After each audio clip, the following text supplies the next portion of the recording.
자, 이번 시간에 여러분 우리 27번부터 좀 풀어보겠습니다. 27번. 그래서 이런 부동산의 활동에 따른 부동산 활동에 따른 조세의 구분이다라고 보시면 되겠습니다.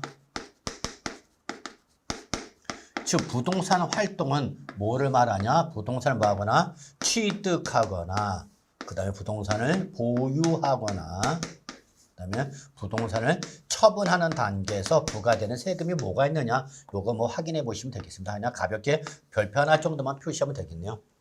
과거에는 뭐 출제된 바 있습니다만 최근에는 워낙 난이도가 높아졌기 때문에 잘 안 나오고 있습니다만 뭐 가볍게 언제든지 출제되는 될 수는 있으니까 한 번 정도만 봐두시면 큰 어려움은 없을 거라 봅니다. 자, 27번이죠. 부동산의 보유 단계에서 과세는 국세, 조건이 두 가지죠. 이런 걸 여러분 객관식 문제 조건은 꼭 확인하셔야 됩니다. 옳은 거 물어봤죠.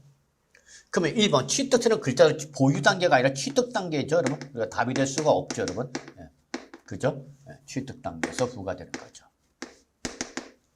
종합부동산세가 바로 보유 단계가 되는 거죠. and 뭐죠? 국세가 되는 거죠, 여러분. 그래서 바로 답은 2번이 되는 걸 뭐 어렵지 않게 확인할 수 있겠습니다. 양도소득세는 처분 단계죠.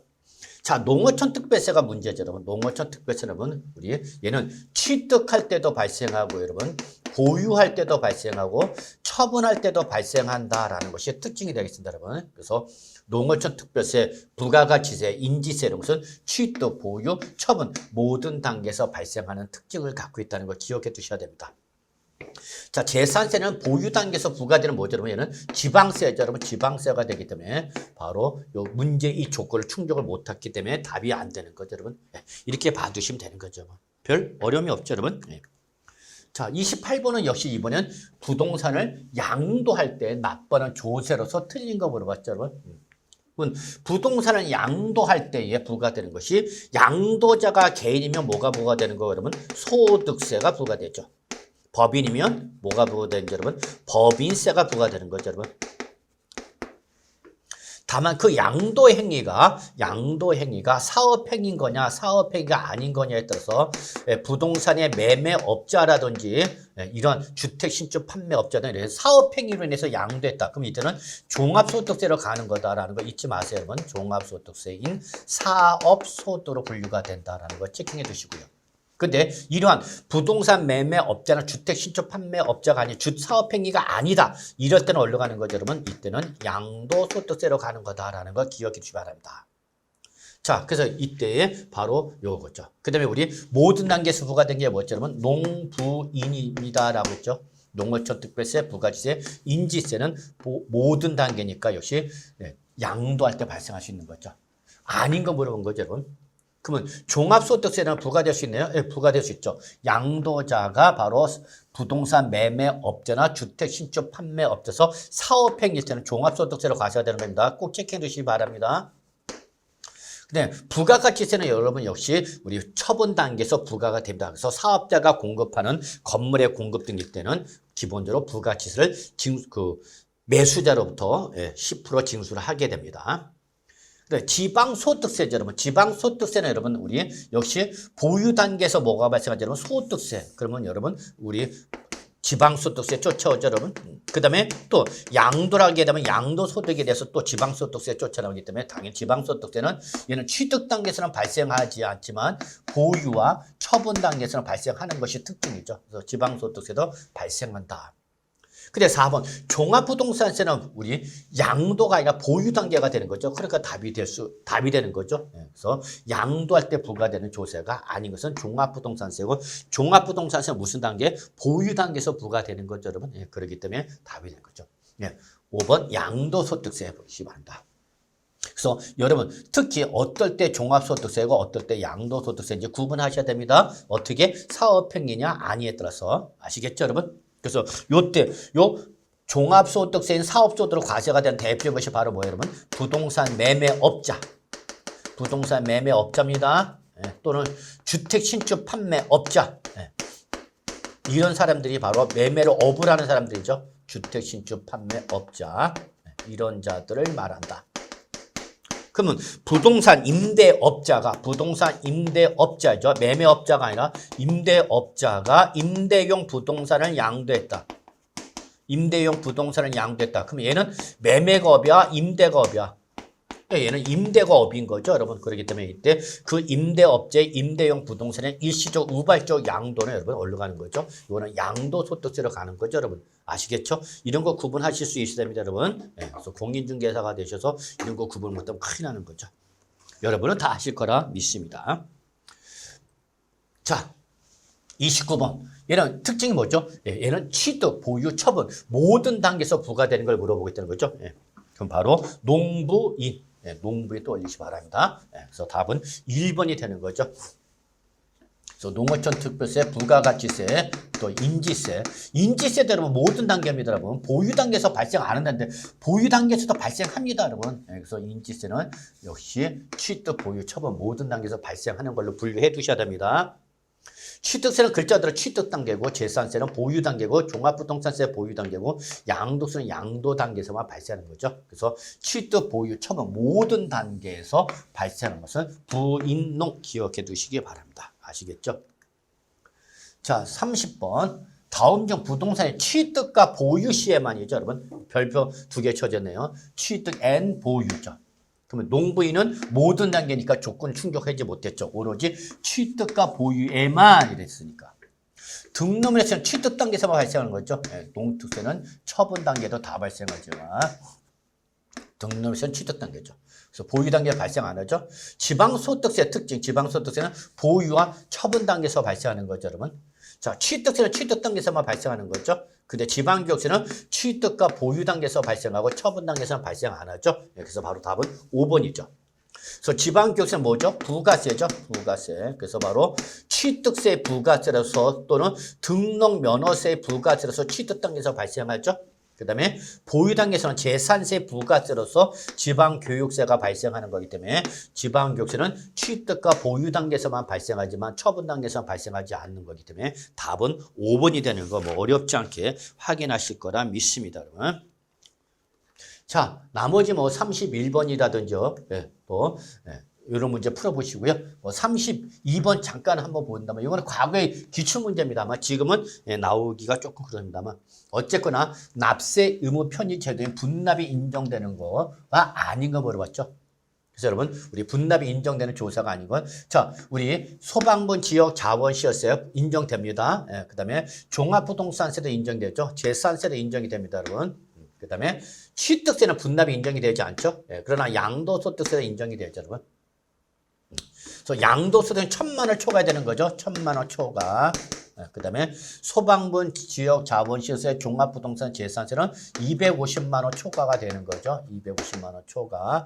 그러나 취득세나 등록면허세는 납세 의무 편의 제도인 분납이라든지 물납 아무것도 인정이 되지 않습니다. 확인해 두시기 바랍니다. 그래서 요거는 뭐 33번 여러분 한번 좀 풀어보시기 바랍니다. 그래서 33번은 물납과 분할납부 모두 둘 다 가능한 것은 여러분 바로 요 재산세에서 도시지역분을 말하는 거죠. 그래서 재산세이면서 도시지역분도 포함해서 분납과 물납 모두 인정된다라는 거 확인해 두시면 되겠습니다. 자, 34번이죠. 실제 기출문제이기도 합니다. 요 종합문제죠, 여러분. 34번부터는 종합문제로 보셔도 되겠습니다. 종합문제.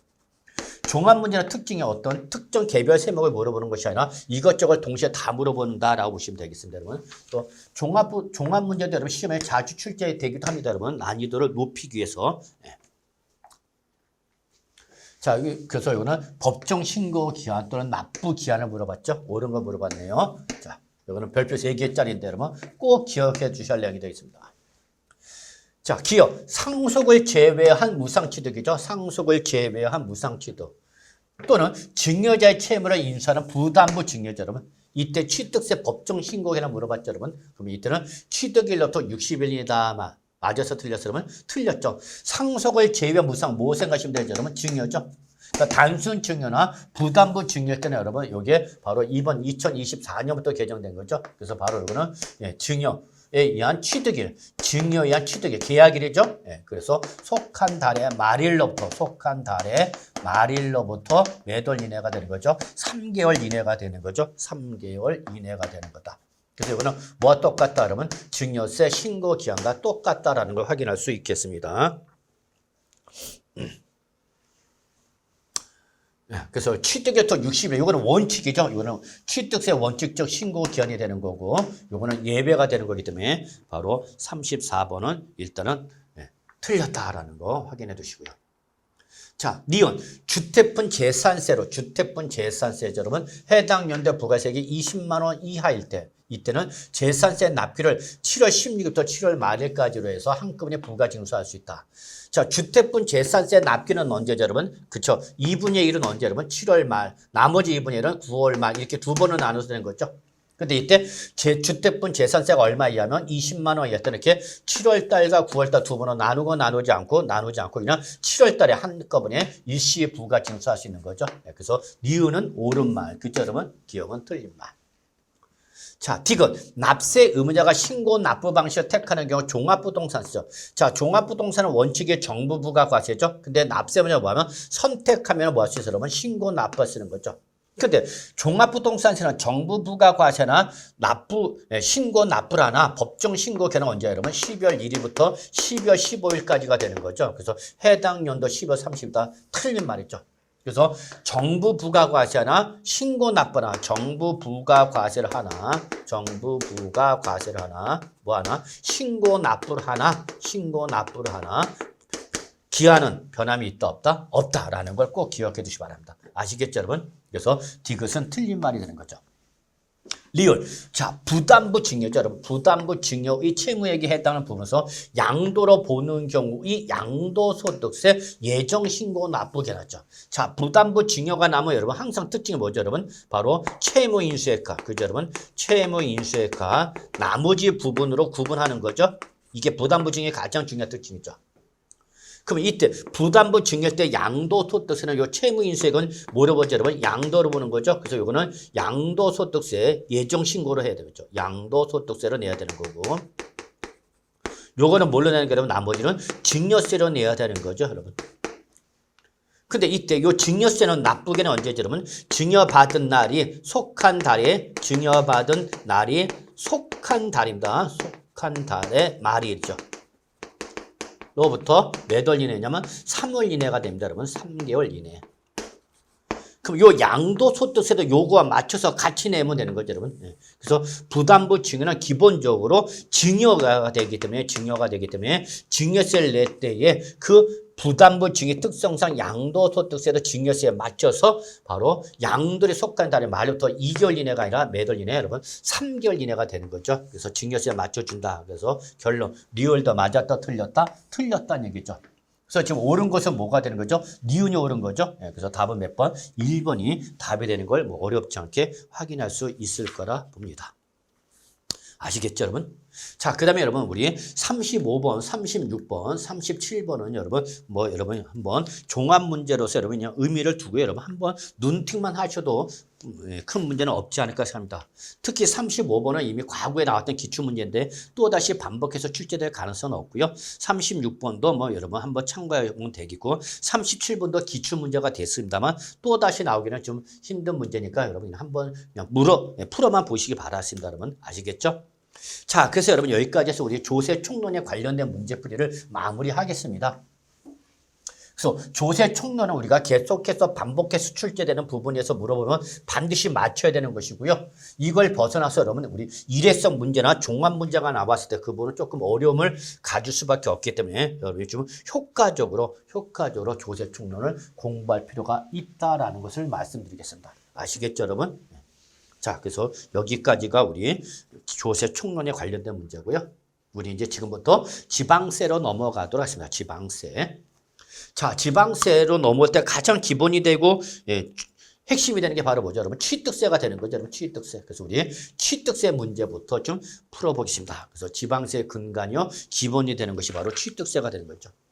최소한 취득세는 여러분 2문제에서 3문제 정도 이상 나올 수도 있고 많으면 미쳤어요. 그러면 4문제 정도까지 나온 적도 있습니다. 특히 4문제가 나올 때는 등록 면허세와 연결돼서 나오기도 하거든요, 여러분. 그래서 취득세와 등록세 연결해서 나올 때는 4문제까지 출제된 적도 있습니다만 평균적으로 2문제에서 3문제 정도 나온다라고 보시면 될 것 같습니다. 그래서 취득세는 3문제 정도 출제되는 부분이다 라고 봐두셔도 큰 무리는 없지 않다.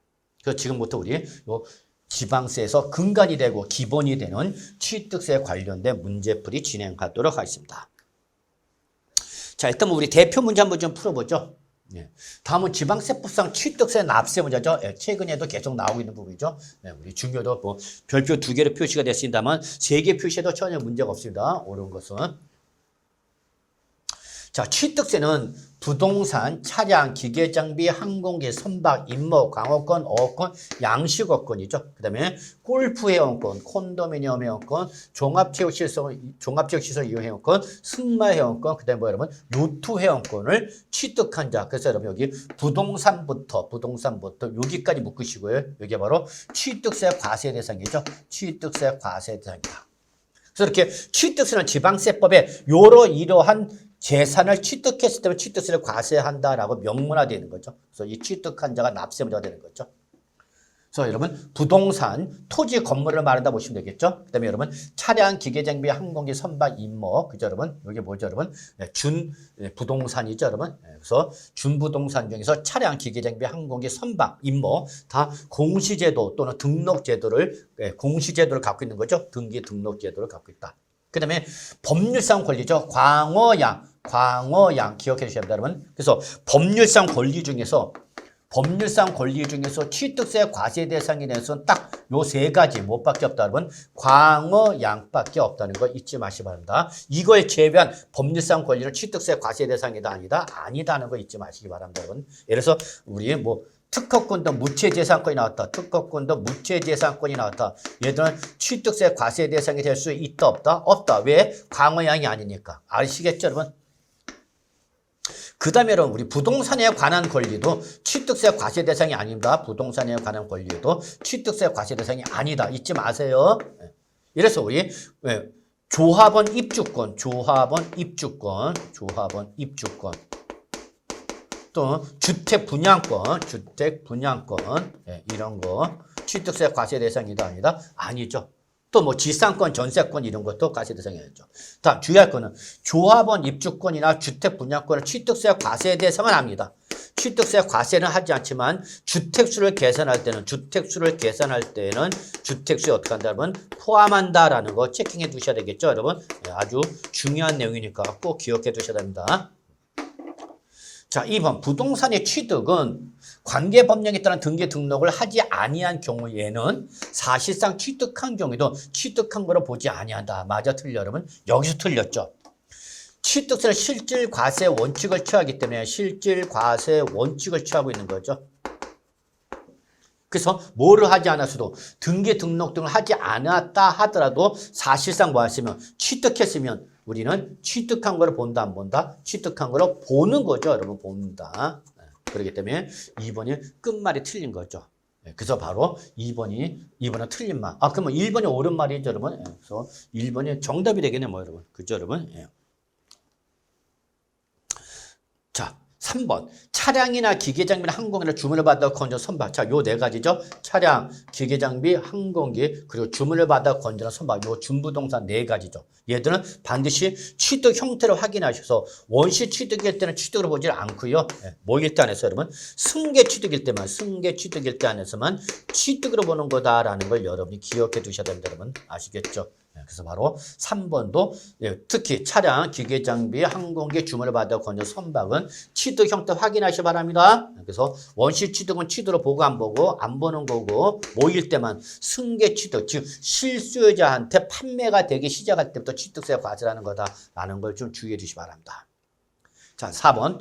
건축물 중 조작 설비. 여러분 여기서 좀 조작 설비, 그 밖에 부대 설비에 속하는 부분으로서 그 주체 구조보 하나가 되어서 건축물로서의 효용 가치를 이루고 있는 거. 여기가 묶으라고 그랬죠? 그래서 여기 쭉 치세요. 조작 설비, 그 밖에 부대 설비에 속하는 부분으로서 그 주체 구조보와 하나가 되어 건축물로서 효용 가치를 이루고 있는 것. 이게 뭐랬죠, 여러분? 건축물 부대 설비라고 했죠, 여러분? 부대 설비. 그래서 건축물에 부수되는 설비를 누가 여기 주체구조부 취득자 외의자죠. 주체구조부 취득자 외의자 누구랬죠, 여러분? 임차인을 말합니다. 그래서 이렇게 건축물에 부수되는 설비를 바로 임차인이 가설한 경우에 그 가설한 자가 취득자가 된다. 맞아, 틀려, 여러분? 틀리는 거죠, 여러분. 그럴 때는 바로 주체구조부 취득자 외의 주체구조부 취득자, 이자가 납세 의무자가 되는 거죠. 주체구조부 취득자가 납세 의무자가 되는 거다라는 걸 기억해 두시기 바라겠습니다. 여러분 아시겠죠? 자, 5번.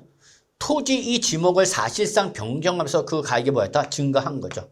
토지의 지목 변경으로 인한 가액이 증가. 뭐죠, 여러분? 간주 취득이죠. 취득한 걸 보는 거다. 무슨 취득?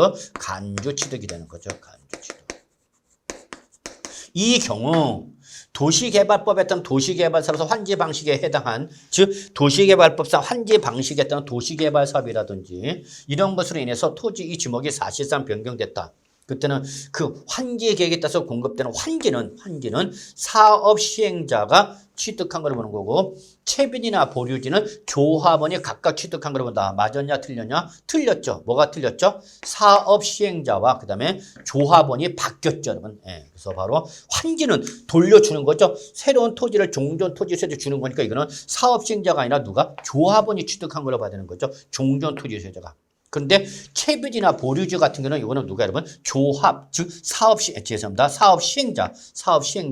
바로 납세 의무자가 되는 거죠. 그래서 결론은 사업 시행자와 조합원이 어떻게 했다? 바뀌었다라는 걸 여러분이 알고 계셔야 될 거고요. 이게 역시 이번 2023년이죠. 작년 시험에 나왔던 지문이기도 하죠. 그래서 작년에 개정되자마자 시험에 나왔던 지문이고, 뭐 요거는 올해 또 나가는 조금 힘들지만 그래도 언제든지 또 다시 반복해서 출제될 수 있는 내용이 있기 때문에 꼭 좀 기억해 두시기 바라겠습니다. 아시겠죠, 여러분? 이렇게 좀 봐주시고요.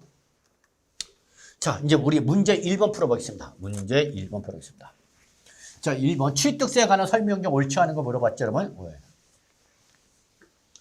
자, 그래서 본 문제는 뭐 여러분 그냥 실제 시험에 출제될 성격은 문제는 아니고요. 그냥 취득세의 개론이다. 그냥 보시면 바랍니다, 여러분. 그래서 뭐 잠깐 보기만 하죠. 옳지 않은 거. 자, 제1번 재화의 취득행위를 가세개체로 가세는 행위세다. 그렇죠, 여러분? 그래서 취득세는 가장 중요한 특징이 무슨 세? 행위세죠. 그리고 소유권이 매 이전될 때마다 부과되는 뭐다, 여러분? 유통세다라는 거 잊지 마시기 바랍니다, 여러분. 유통세다. 2번 취득한 재화의 가치에 담세력을 포착해서 가세는 뭐다, 여러분? 응능과세다. 맞는 말이죠, 여러분. 3번 취득한 재화 자체에 중점을 둬서 개별 과세하죠, 여러분. 그래서 취득할 때마다 그 물건 하나하나마다 취득세 과세하는 거죠. 그리고 취득세는 우리 무조건 대물세가 되기 때문에 비례세율밖에 없습니다. 누지세는 없다. 취득세와 등록매세 여러분 누지세율이 없습니다. 왜? 물세이기 때문에. 4번 소유권 이전 등기 등의 어떤 형식적 취득 요건을 갖춘 경우에만 과세는 형식주의 과세다. 맞아 틀려 여러분? 틀렸죠? 이거는 우리 취득세는 세법에 내재하는 가장 기본 원칙인 실질 과세 원칙을 따릅니다. 여러분 실질 과세 원칙을 따르기 때문에 이러한 형식적 취득 요건을 갖추지 못한 경우라더라도 사실상 취득했으면 취득한 걸 본다 안 본다? 보는 거죠, 여러분. 그렇기 때문에 4번이 틀린 말이죠. 단순히 형식적 요건을 갖춘 경우에만 과세는 형식주의 과세 원칙을 취하는 게 뭐죠, 여러분? 이게 등록면허세죠. 바로 취득세와 등록면허세의 가장 중요한 특징은 등록면허세는 형식주의 과세 원칙을 취하는 데 반해서 취득세는 실질 과세 원칙을 취하고 있다. 이게 취득세와 등록면허세의 가장 중요한 특징이다라는 걸 기억해 주시기 바랍니다. 아시겠죠? 자, 5번 납세제를 관할하는 도지사 또는 특강시장 또는 광역시장이죠. 그래서 광역지방자치단체장이 부과하는 대표적인 지방세다라는 걸 꼭 좀 기억해 두시기 바라겠습니다. 여러분 아시겠죠?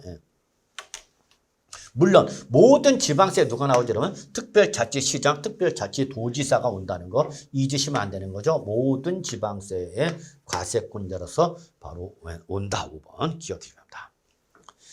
자, 문제 2번 여러분 이건 납세지인데 여러분 이거는 가볍게 확인해 주시기 바랍니다. 여러분 여러분이 스스로 한번 풀어보셔도 전혀 어려움이 없으니까 한번 좀 확인해 주시고요. 저는 우리 3번으로 넘어갔습니다. 3번. 자, 지방세법상 취득세 납세 의무자죠. 취득세 납세 의무 별표 3개 언제든지 개별 문제로 출제될 수 있는 부분이죠. 옳지 않은 거 물어봤네요, 여러분. 1번 부동산의 취득에 있어서는 관계 법령에 따라 뭘 하지 않아서 등기를 하지 않았어도 아니한 경우라도 어떻게 했다면 사실상 뭐하면 취득했으면 우리 취득을 본다 안 본다? 본다. 무슨 과세 원칙 여러분? 실질 과세 원칙이죠. 내가 부동산 매매 계약에 체결해서 매수자로서 매매 대금을 다 지급했어. 잔금을 지급했어. 그럼 잔금을 지급함으로써 매도자로부터 소유권 넘겨받았죠. 근데 아직 내가 뭐는 안 하고 있어? 등기를 안 했어. 그럼 저는 취득한 거예요? 안 한 거예요? 취득한 거다고. 뭐를 안 했어도 등기를 하지 않아도 내가 잔금을 찍어서 소유를 취득했기 때문에 취득세 과세한다 안 한다? 한다. 무슨 과세 원칙? 실질 과세 원칙이다. 그 얘기입니다. 여러분. 아시겠죠? 2번 법인을 설립할 때 발행하는 주식을 취득하면서 과점주주가 되면 그 과점주는 해당 법인의 부동산 등을 취득한 걸로 봐서 과세 이게 바로 뭐죠? 과점주주인 거죠. 자, 과점주주 이 간주 취득이나 취득세 납세는 법인을 설립 시가 아니라 설립한 후입니다. 그건 법인을 설립할 때고 설립할 때는 이때는 과점주주 과세를 하지 않습니다. 그래서 바로 2번이 틀린 말로서 여러분이 꼭 기억해 두셔야 된다. 그래서 과점주는 항상 법인을 뭐 한다면 설립한 후 법인을 설립한 후에 과점주주가 됐을 때 법인을 설립한 후에 과점주주가 되었을 때만 과세를 하는 것이고 과세하는 거고 법인을 설립할 때 과점주주가 되었을 때는 법인을 설립했을 때 과점주주가 됐을 때는 취득세 과세한다 안 한다? 안 하는 거다라는 거 확인해 주시면 합니다. 자, 3번. 상속으로 인하여 취득할 때는 이때는 누가? 상속인 각자가, 그죠, 여러분? 상속받은 취득 물건을 취득한 걸 봐서 취득세 내야 되는 거죠. 이때 뭘로 취득했다? 지분을 취득했답니다. 지분을 취득했다. 이건 뭘 말하는 거죠? 여러분? 공동상속을 받은 걸 말하는 거죠. 그럼 항상 공동상속은 여러분, 공동소유가 자기 뭐에 대해서만 지분이 해당하는 부분에 대해서만 납세 의무를 부담하는 거죠, 여러분. 자, 4번. 갑소유의 미등기 건물에 대하여 을이 채권 확보를 위하여 법원의 판결에 따른 소유권 보존 등기를 누구 명의로? 갑의 명의로 등기했답니다. 이때 법원의 판결에 따른 보존 등기를 누가 한 거예요, 여러분? 을이 보존 등기를 하는 거죠. 그래서 이건 뭐죠? 채권자 대위권이죠. 채권자 대위권이죠. 그래서 채무자인 갑이 갖고 있는 미등기 건물에 대해서 채권자의 을의 채권을 확보를 위해서 바로 우리 소유권 보존 등기를 누구 명의로? 갑의 명의로 등기를 할 경우 취득세 납세 문제는 갑이냐 을이냐는 얘기죠, 여러분. 그럼 이 등기 신청은 누가 했지만 을이라는 채권자가 있지만 명의가 등기 명의가 누구 명의로? 여러분 갑의 명의로 했기 때문에 바로 갑에게 취득세 납세 문제가 있는 거다라는 거죠, 여러분. 이게 뭐다? 채권자 대위권이라는 거 뭐 다들 알고 계시죠, 여러분. 자, 5번. 도시 및 주거환경정비법상 재건축 조합이 자, 여기에 뭐라고 하면 조합 원용으로 취득하는 조합주택용 부동산이죠.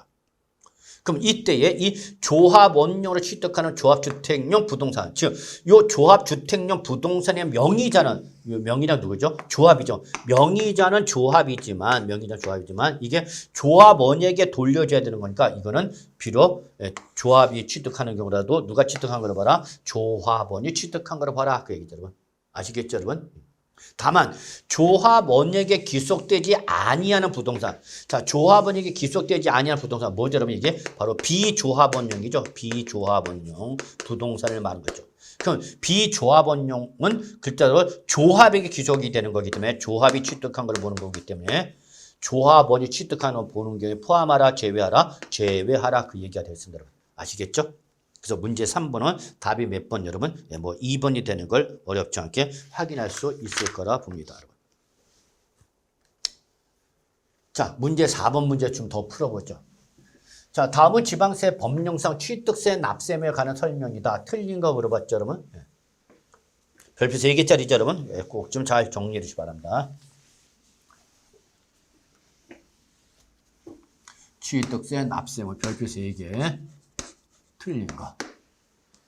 자, 1번. 건축물을 건축하면서 건축물에 부수되는 자, 여러분 밑줄 정원이나 부속시설물이죠. 을 뭐였다? 조성 설치했다, 여러분. 여기서 주어는 여러분 요겁니다. 정원이나 부속시설물이 주어가 되는 겁니다. 예. 그래서 정원이나 부속시설물 등을 조성 설치했는데 어디다가? 바로 건축물에, 여러분 건축물에. 그래서 건축물의 정원이나 부속시설물 등 조성 설치했기 때문에 그 정원이나 부속시설물 등은 어디에 포함하라? 건축물에 포함하라고 해요. 건축물에 포함하라.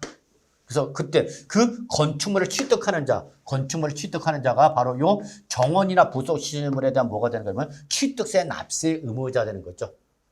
이때 건축물에 포함해서 건축이고 여러분, 건축 무슨 취득 여러분? 원시취득인 거죠. 원시취득. 그러니까 과표는 뭐가 되는 거고 여러분? 예, 바로 그 그 건축하는 과정에 들어간 사실상의 취득가액이 다 과표가 되는 거죠. 사실상 취득가액 과표가 되는 거고 여기다 세율은 무슨 세율 여러분? 원시 취득세 몇 프로 여러분? 2.8% 곱하라 그 얘기입니다. 이걸 누가 내라는 얘기야? 바로 요 우리 건축물을 취득하는 자가 내라 그 얘기입니다. 아시겠죠 여러분? 2번 도시개발법에 따른 도시개발사로서 환지 방식인 경우의 시행으로 토지 이 지목이 사실상 변경됐을 때 그 환지 계획에 따라서 공급되는 자 환지는 종전 토지 대신 새로운 토지를 주니까 누구한테? 조합원이죠. 그러나 뭐는 채비지나 보류지는 이건 누가 여러분? 사업 시행자가 각각 취득한 걸 본다. 앞에 문제에서 봤었죠 여러분? 기출문제이기도 했죠. 자 3번 주택법상 주택조합이죠. 그러면 항상 취득세는 주택법상 주택조합 또는 도시 및 주거환경정비법상 재건축조합, 그 다음에 빈집 및 소규모 주택 정비에 관한 특례법에 따른 소규모 재건축조합, 자, 요 세 가지죠. 주택법상 주택조합, 도시 및 주거환경정비법상 재건축조합, 빈집 및 소규모 주택 정비에 관한 특례법에 따른 소규모 재건축조합이 얘들이 같이 다니는 겁니다, 여러분. 아시겠죠? 해당 조합 원령으로 취득한다라고 했죠, 여러분. 하나는 조합주택용 부동산인 공동주택과 부대복리시설 및 그 부속 토지는 누가? 조합이 취득한 걸 본다. 맞아, 틀려? 틀렸죠. 조합 원령으로 취득했으니까 당연히 이때는 이게 누가 취득한? 조합원이 취득한 걸 봐야 되는 거죠. 그래서 바로 3번이 틀린 말이라는 거 잊지 마세요. 다만 조합원에게 기속되지 아니하는 부동산 뭐죠 여러분? 비조합원형 부동산을 말하는 거죠. 얘들은 당연히 조합원이 취득하는 보는 경우서 어떤 거죠? 제외하는 거죠. 자 4번 도시개발법상 도시개발 사업 시행으로 해당 사업 대상이 되는 부동산의 소유자인 상속을 포함해서 환지 계획에 따라서 공급받는 뭐는 토지는 환지 계획에 따라서 공급받는 토지는 원래 이 조합원이 갖고 있던 원래 종전 토지 소유를 갖고 있던 거죠. 그렇기 때문에 이때는 그 소유자가 무슨 취득 원래 직거받은 거죠. 도시개발사를 끝난 다음에 새로운 토지를 받으면 자기 토지 갖고 도시개발 사업한 거 아니야. 그 원래 갖고 있던 토지를 내가 새로운 토지를 물려받은 거니까 무슨 취득 여러분? 승계 취득을 보는 거죠. 이때 취득할 때는 토지는 당초 소유한 토지 면적을 봤을 때는 초과할 때만 초과한 면적에 해당해서 초과한 면적에 해당하는 부분에 한정해서 취득한 걸 보는 거다라는 거 역시 4번 꼭 좀 체킹해 주시기 바라겠습니다, 여러분. 자, 5번. 도시 및 주거환경정비법상 정비사업 시행이죠. 정비법상 정비사업 시행으로 해당 사업 대상이 되는 부동산의 소유자로서 상수에는 포함한 자가 관리처분 계획에 따라서 공급을 받거나 또는 토지 상한 채권을 상환받는 자, 뭐는 건축물은. 그럼 여러분, 재건축 사업에서 여러분, 재건축 사업을 해갖고 우리 그 종전 건물 다 철거하고 새로운 건물 진 거죠. 그럼 새로운 건물 취득해서 진 것은 무슨 취득이에요, 여러분? 당연히 원시 취득을 봐야 되는 거죠, 여러분. 예, 그래서 이때 건축물은 무슨 취득이에요, 여러분? 원시 취득을 보는 거다라는 거 잊지 마세요. 그래서 토지는 도시개발법상 도시개발사업이라든지 정비법상 정비사업일 때에 토지는 무슨 취득이고 원래 갖고 있던 거니까 승계 취득 보는 거고 단 종전 토지 면적 원래 집 거니까 그걸 뭐 하는 것만 초과하는 부분이 한정해서 승계 취득을 보는 거죠. 그러면 자기 면적은 원래 자기 면적. 그러니까 예를 들어서 내가 85제곱미터 토지를 갖고 있다가 새로운 주택을 받으면서 그 새로운 토지 면적 얼마 받았다 그러면 100제곱미터라는 얘기죠. 그럼 원래 갖고 있던 게 종전 면적이고 새로 신규 취득한 것이 이번에 취득하는 것이 100이면 이때는 얼마만 바로 25제곱미터만 무슨 취득을 봐라 그러면 승계 취득을 보는 거죠. 승계 취득을 봐라. 그 얘기입니다. 얘는 원래 제가 100제곱미터 중에서 자기 원래 갖고 있던 면적을 제외한 나머지 초과 면적분 요것만 무슨 취득? 승계 취득이죠. 근데 건물을 새로 졌죠. 기존 건물 없애버리고 새로운 건물 진 거잖아. 그러니까 이때는 무슨 취득이에요? 여러분 건물은 원시 취득이죠. 그러니까 토지는 무슨 취득? 승계 취득인데 종전 면적을 초과한 면적만 승계 취득을 보는 거고 건축물 전체를 무슨 취득 여러분? 원시 취득을 보는 거다라는 거 잊지 마세요, 여러분. 아시겠죠? 그래서 4번과 5번은 묶어서 한 번에 정리해 두시기 바라겠습니다. 자, 문제 5번에 여러분 과점 주제거든요. 뭐 한번 풀어보시기 바랍니다. 이건 이미 기출문제가 되기 때문에 또다시 반복해서 출제될 가능성은 적고요. 한 번 정도 기출문제 수정한 거니까 여러분 한번 풀어보시고요. 이거는 넘어가겠습니다. 자, 문제 6번 보죠. 역시 비상장 법인의 과점 주주에 대한 간주 주제이죠. 자, 이거 한번 좀 잠깐 보죠, 여러분. 우리 과점 주주. 그러면 비상장 법인을 설립한 후에 비상장 법인을 뭐 한 다음에 설립한 후에 그 비상장 법인이 뭐가 되면 과점주주가 되면 이때 과점주주는 몇 프로냐면 50% 초과한 사람 50% 초과 주주라고 했죠. 그래서 대주주 그죠? 그 다음에 그 비상장 법인을 사실상 뭐 하는 사람이야? 지배하는 사람이 되는 거죠. 오너가 되는 거죠. 오너. 이제 오너. 그러면 그 과점주주가 요 해당 법인의 부동산을 뭐 한 걸로 봐라? 법인의 부동산, 즉 취득세 과세 대상을 뭐 한 걸로 봐서 취득한 걸로 보아서 과점주주 여기에 대한 뭘 내라? 취득세 한 번 더 내라는 얘기죠. 그럼 이때 과점주주의 취득세는 역시 과세 표준에다가 세율을 곱해서 그죠? 과세 표준에다 뭘 곱해서 세율을 곱해서 뭐가 나오는 거죠, 여러분? 산출세액이 나오는 거겠죠? 취득세를 포함한 모든 세금은 항상 과표에다 뭘 곱해서 세율을 곱해서 산출세액이 나오는 거죠. 이때에 요 과점주주에 대한 간주 취득일 때 취득세 과세 표준은 바로 그 부동산, 과점 주주가 됐을 때 부동산 등 취득가액이죠. 부동산 등 취득세 과세 대상의 취득가액에다가 뭘 곱한 거죠, 여러분? 바로 과세 지분율 곱한 거죠. 과세 지분율. 그래서 과점 주주 이 간주 취득일 때 취득세 과세표는 부동산 등 취득가액에다가 뭘 곱한 거다? 과세 지분율 곱해서 나온 것이 과표가 되는 거다. 기억해 주셔야 합니다. 이때 과세 지분을 크게 몇 가지로 구분하죠? 세 가지로 구분하면 들었죠. 뭐 할 때? 최초로 과점 주주가 됐을 때, 이미 과점 주주인 상태에서 과점 지분이 증가됐을 때, 그 다음에 과점 주주였다가 과점 주주가 아니었다 다시 과점 주주 됐을 때, 이렇게 세 가지 구분하죠. 자, 이때 여러분 요게 이미 시험에 나왔었고요. 요 최초와 다시가 이미 시험에 나왔던 것들입니다. 아직 안 나온 건 요게 아직 시험에 안 나왔네요. 그 다음에 이때 적용하는 세율은 특례세율. 이때 적용하는 세율은 특례세율 몇 프로다 여러분? 2%다. 요걸 기억해 주시기 바랍니다.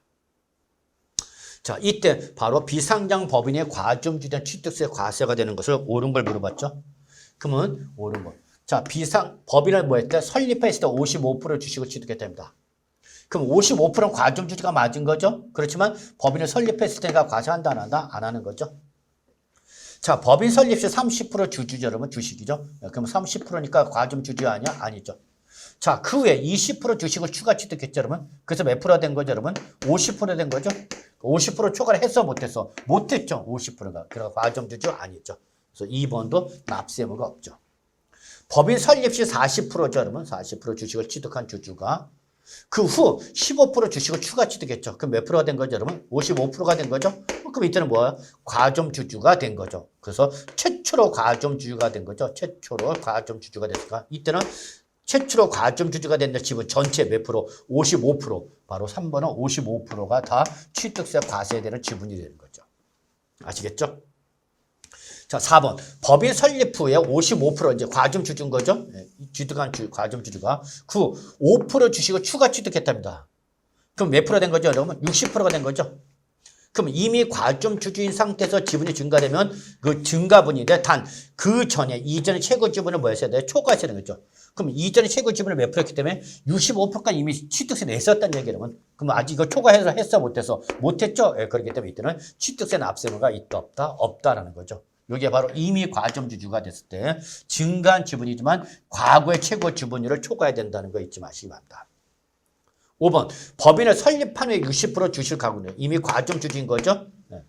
그다음 20% 주식을 처분했다. 그럼 몇 프로 된 거죠? 40%가 된 거죠. 이제 과점 주주 아니야? 아닌 거죠. 그다가 15% 주식을 추가 취득했답니다. 그러면 40%에다 15% 추가 취득해서 몇 프로 여러분? 55%죠.